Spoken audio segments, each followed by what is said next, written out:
The story begins with Marina, a quiet 12-year-old girl whose world has never offered her much comfort, yet somehow she carries a heart fuller than most. That morning, as the sun spilled across the towering glass walls of the Harrington corporate tower, she stood at the entrance, clutching a worn brown envelope like it held the last piece of honesty left in her life. Her shoes were dusty from miles of walking, the straps of her backpack nearly breaking, but her determination held her steady.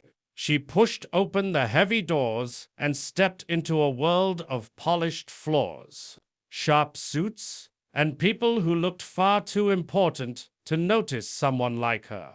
But Marina didn't pause. She kept moving, guided only by the belief that returning something lost even to a stranger was worth every trembling breath. And sometimes the smallest act of honesty becomes the spark that changes everything.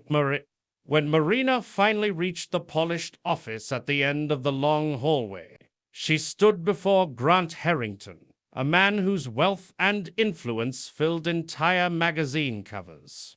She held out the envelope with both hands, her voice small but steady as she explained how she had found it and why she had come. But instead of listening, Grant leaned back in his expensive chair and burst into loud, mocking laughter, as if the very idea of a young girl returning something valuable was nothing more than a childish joke.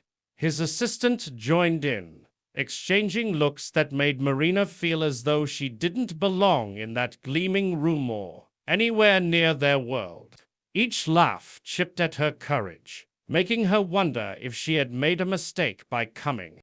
But even as their amusement echoed around her, Marina's fingers tightened on the envelope, refusing to let go of what she knew was right.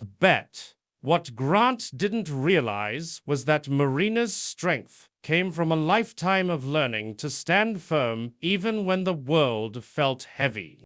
She lived with her grandmother in a tiny apartment where bills were often paid with worry instead of money, and meals depended more on hope than certainty.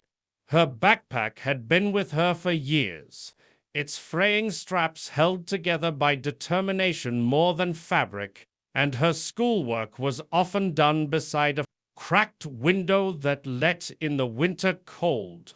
Even so, Marina never allowed hardship to darken her belief in doing what was right.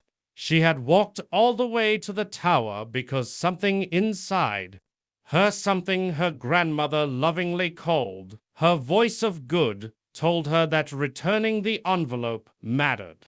In a world that often forgets the importance of small kindnesses, Marina held onto it like a quiet, unshakable truth.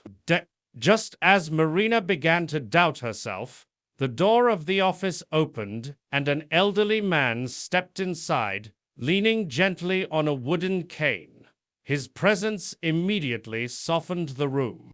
His name was Arthur Linwood, a retired architect with silver hair, kind eyes, and a quiet dignity that demanded respect without ever raising a voice.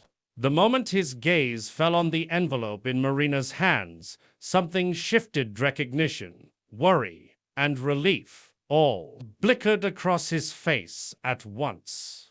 He moved closer, asking her where she had found it, and listened with full attention as she explained the bench, the walk, and her effort to bring it here safely. As she spoke, his expression grew emotional, because this wasn't just a bundle of papers. Inside were his original hand-drawn plans, months of irreplaceable work he had feared were lost forever.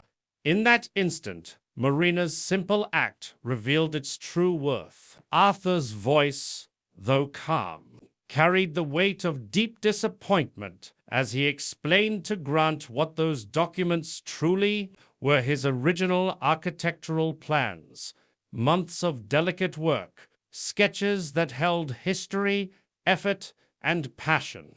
The same envelope Grant had mocked just moments earlier now stood revealed as something priceless.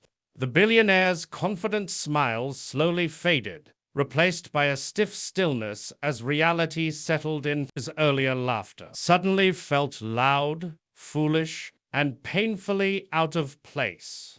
For the first time, he truly looked at Marina not as a distraction, not as a child wasting his time, but as someone who had protected something he couldn't afford to lose. Shame tightened his expression, and he struggled to meet Arthur's eyes. In that quiet moment, the room seemed to shift, as if reminding everyone that humility can arrive in unexpected forms, sometimes carried by a small girl with a big heart. Arthur turned back to Marina with a warmth that steadied her trembling breath. Instead of offering money, he offered something far greater opportunity. He told her that honesty like hers was rare, precious, and deserved to be nurtured. If she ever chose to study architecture, he promised to guide her, support her, and stand beside her future. His words landed gently, but with a meaning that lit something bright inside her. And then, in a moment that surprised everyone, Grant stepped forward too. Gone was the arrogance. In its place was a sincere apology, spoken quietly but with genuine regret. He even walked her to the exit himself, a gesture every employee watched with stunned disbelief. As Marina stepped back into the sunlight, she felt lighter, stronger, and somehow seen. Her one small act of honesty had opened a door she never knew existed and changed more than one heart along the way.